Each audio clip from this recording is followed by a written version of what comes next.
Welcome to the High Ticket Success Podcast, where premium coaches, consultants, and advisors come for bold strategies, big breakthroughs, and real results. I'm your host, Dave DeBow. Hey, gang, welcome back. Let me ask you a question. As of right now, AI seems to be taking over the world. The robots are marching in. Coaches, consultants, advisors, they're getting freaked out that there's just so much free information out there. Are people going to be willing to pay for our services once AI really takes over? Well, today's special guest, zooming in from the Isle of Man, Rich Mulholland, knows a thing or two about that, and he isn't all that worried about the onslaught of AI. In fact, he's really embraced this, and he sees it as a way to really leverage ourselves and differentiate ourselves as well. So, Rich, welcome to the show. Great to have you. Hey, thanks so much, Dave. It's great to be here. So for folks who aren't familiar with you, maybe give us a little snapshot of who you are and what you do, and more importantly, who you serve, especially when it comes to coaches, consultants, advisors, and how you help them. Okay, so I'm an entrepreneur, first and foremost. I'm a 51-year-old that started my business when I was 22. I had no real idea what I was doing, but I kind of made it up as I went along. That was our presentation company called Missing Link. I've written 4 books, and I'm a professional speaker. And I say this, and I think your audience will understand this. I'm a professional speaker, and while it's great that I get paid for my talks, I actually want to get paid from my talks. Mm-hmm. So I want my talks to be a big part of what gets people to want to work with one of my businesses. So I mentioned Missing Link already. I have another fractional AI management company called Too Many Robots. Very good, very good. So we were talking a little bit offline, Rich, that a lot of coaches and consultants are a little bit nervous these days with the whole AI thing, but you think that there's actually lots of opportunity for coaches and consultants and selling our time, that invisible asset that we're all schlepping out there. So talk to me a little bit more about that. Yeah, so obviously I think that there is an incredible potential threat that is looming for people who don't evolve and change. But there is also a massive opportunity for those that do. I reckon that the 3 attributes, in one of my books, Relentless Relevance, the newest one, I talk about the 3 attributes we need to have for the future. And I believe the first is optimism. We have to reframe from asking, what is the worst that could happen to what is the best that could happen? Now, Missing Link, our presentation company, it's been around for 28 years. It's definitely under threat. But actually, the company isn't under threat. The business model is under threat. And as soon as what do you mean by that? The company's not under threat, but the business model is. Explain that. Right. So companies, the business will exist, right? Businesses will exist. If my business goes out of business tomorrow, another business will jump up and fill the void. There'll be another company that will be solving a realistic problem. Now, as entrepreneurs, we fix problems and we fill gaps. What happens at some point, we forget that the problem we set out to solve has been solved.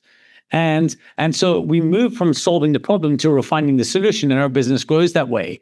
But what we constantly have to be asking ourselves is, are we solving the most relevant problem for our customers today? And if the answer is no, we need to change. Now, what I think is under threat at the moment is the typical business model that a lot of us have been operating under. Now, say for Missing Link, when we started, we sold time for money. Now, you would come to us, you had a big, we worked mostly with financial services companies originally. We basically often work with service companies that sell the invisible. And you would want to buy a whole bunch of slides or a slide deck. Now, Canva or Beautiful.ai or any number of tools has taken that away from us. But the truth is that was always the loss leader anyway. We always knew we were competing against other people who could make good slides. We had to bait and switch them to our counter narrative. So I know that the model that got people into our business is disappearing, but I don't think the business has to disappear. And as soon as I work under the assumption that somebody else will fill the void, I ask myself why that can't be us. Okay. I love that thought process and the optimism. So getting back to your business, that's frame 1. Yeah. Frame 2 is curiosity, and frame 3 is mischief. We have to be the threat to the threat. But sorry, carry on. Okay, well, going back to that business where you started off building people's slide decks and then really helping them probably with their presentation skills and everything that goes into and around the slide deck. So how have you transformed that business with this new reality? Well, even from the beginning, we always knew that slides are what people came to us from. But that was, I believe that any service business should be a two-horse race. It should be you versus the best of the other four. And I always realized that. So slides were the hook, but we knew that our differentiator would always be strategy. So presentation strategy. We believe that a good talk is written before it's designed, before it's delivered. And so a client would come to us and say that, hey, what I'm looking for is, a nice slide deck. And then I'd start asking them questions, say, about their financial results presentation. And I would say, if we get this wrong, when you're presenting to your investors, what would the cost of that be to your share price? And they say, oh, it's millions. And they say, okay, cool. What if we get it right? What if we actually manage to move the needle positively? What's that worth? And you say millions. And I say, cool. So we're now talking of $5 million are at stake here. Are you sure you want to spend the next 20 minutes discussing your PowerPoint? Or would you like to actually have a meaningful discussion around what you're actually saying? And then everyone turns around and says, okay, well, obviously we want to have the real discussion. And at that point, it became a two-horse race. Us, who were selling them proper narrative strategy, versus everybody else who's trying to sell them pretty Photoshop. Slide deck. Yeah. Right.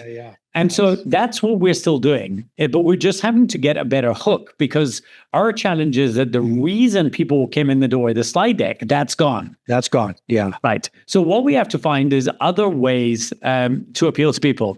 And we found right now that actually there's a massive opportunity, because in a world where everything can be automated, video can be automated, audio can be automated, in a few years from now, you would literally be able to schedule a podcast discussion with me, and your avatar and my avatar would have a chat, and nobody would be any the wiser.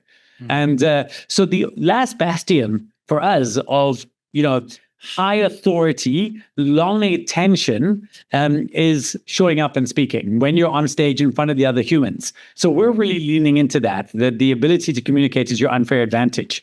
And we're really pitching why this is the leadership skill of the future that people have to have. So now they're coming to us for that. And instead of us being a design company, because we made a lot of our money off all the design elements, we're now really, really leaning into the coaching and the learning aspect of things, which actually we've seen a massive upswing in, because people know that they have to improve in this world we're living in. And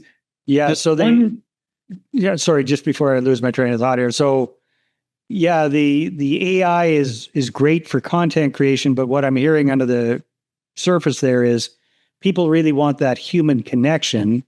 And once AI gets so good they can't tell the difference between you and I and our avatars, then the only way they can really tell the difference, that they're getting the real you, is at a live event. Basically, is kind of my presentation. Yeah. Okay. But if I was a coach or a consultant, there's another aha moment that I think that we have to have.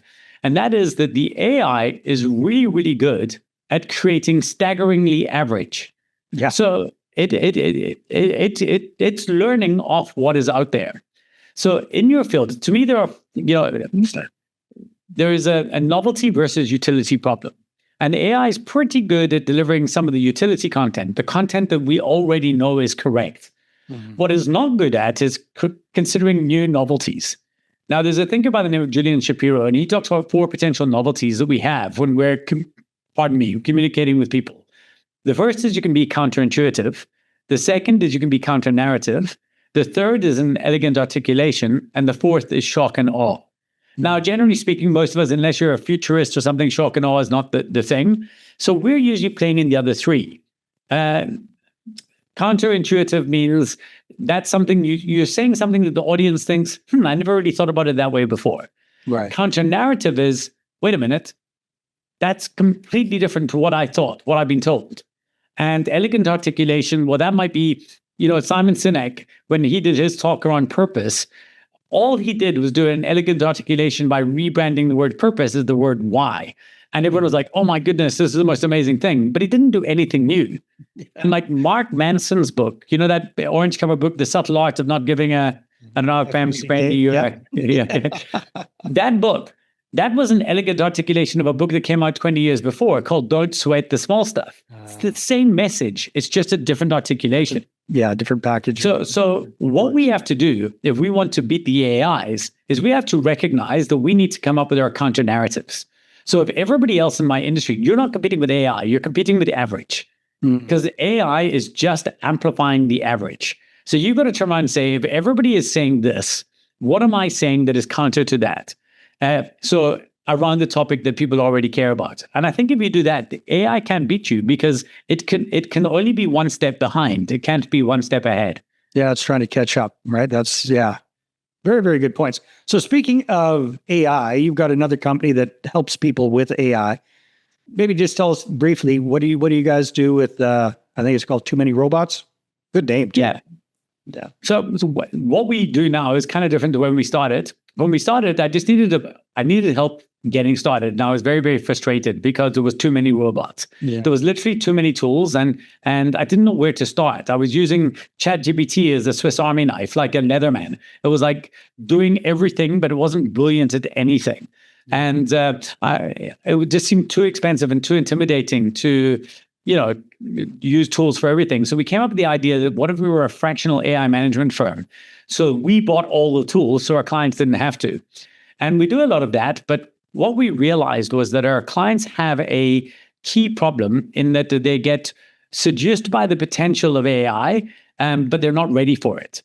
Mm-hmm. And the gap between your company's readiness and the potential that it has for it is going to dictate your success and failure. And I don't know if you know the statistics, but like 80% of businesses fail at the AI initiatives. And so what we try to do is to say, how can we give companies a better chance of succeeding from the start? And the truth is, aim lower. So we do readiness versus potential audits with companies, and then we help them create the first few products that will give their team a reason to believe. Because we think that AI adoption is a cultural problem, not a technological problem. Yeah. Yeah, a lot of employees are feeling very threatened by AI, so they're resistant to use it versus seeing it as a tool that can just make the job so much easier. And you see, this is because they think like citizens, not like government. So they think like employees, not like entrepreneurs. Mm-hmm. A lot of companies think, let's say I'm an entrepreneur and I have a business with 50 people and we're turning over $5 million, right? The idea that I would want to have only 25 people and turn over $5 million is ludicrous. What I want to have is the same 50 people, but I want to turn over $20 million. Yeah. AI empowers us all to do better and more work. It's not about, they think that in their mind, their bosses are going to try to save money. But what we're actually trying to do is to make money. And if we can explain to them that we can level them up so they're going to be more valuable to the companies they work for, then their mindset shifts. Like right now, as an employee, your potential output, let's say, is $500,000 a year. Yeah. What if that was $2 million a year? How much more valuable would you be to the company? I'd be a lot more valuable. Right. That's what's at play here. That's what we're leveling up towards. And as soon as you get into their brain and give them that new counter, because again, they're starting with something that's counterintuitive, right, then they start thinking about it in a different way. Yeah, I love that. That's a great way to explain it. So for the average coach, consultant, advisor watching this, let's kind of synthesize the big takeaways here. What would you say, based on your experience, a coach or consultant should be looking at and taking as the first next steps to not only keep their business going, but to grow their business in this new reality? I would work on, I'd work on the three niches. Niche number one is, that anyone, not everyone idea. I would make sure that I know exactly who my ICP is, my ideal customer profile, my avatar, whatever you want to call it.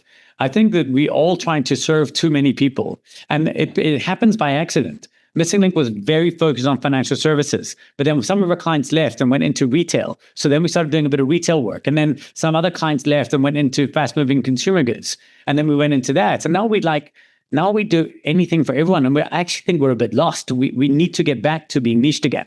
So that's the first thing. Even then, within those companies, pick somebody within your industry that is the ideal person you need to be working with.